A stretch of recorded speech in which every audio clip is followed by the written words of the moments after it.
Un nouveau système, nouveau manuel d'emploi. Avec Félin, fantassin à équipement et liaison intégrés, l'armée de terre se dote d'un outil moderne, individuel et modulaire, complet et cohérent. Par sa technologie et ses capacités accrues, ce système améliore le combat de l'infanterie. C'est surtout au niveau de la messagerie que ça va jouer, peut-être un gain de temps sur les envois des messages, compte rendu de position, compte rendu de tir. Aujourd'hui, le chef de section il peut travailler avec des groupes qu'il n'a pas vus, chose qu'il normalement il ne pouvait pas faire avant, grâce notamment au RIF et à la géolocalisation qui lui permet de voir en permanence où sont ces groupes sur son site Condé. Et ça, je pense que ça a des implications tactiques forcément sur le combat.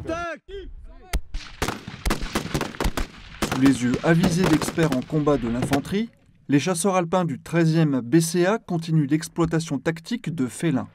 La mission qu'on a reçue, c'est vraiment de déterminer tactiquement comment est-ce qu'on peut pousser le plus loin possible le système Félin aujourd'hui pour avoir un maximum de gains tactiques.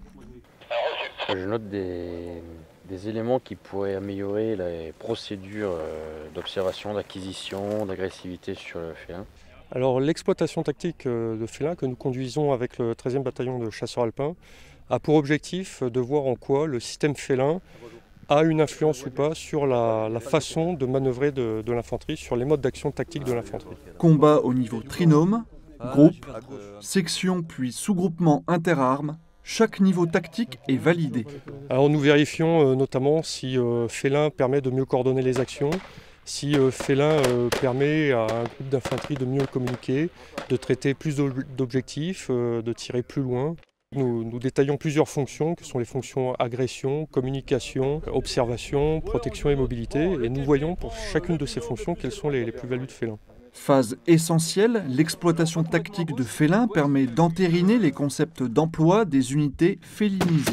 Cette exploitation tactique est destinée dans un premier temps à la DEP de l'infanterie afin de pouvoir réécrire tout ce qui est TTA et INF et puis dans une plus large diffusion forcément à toute l'armée de terre.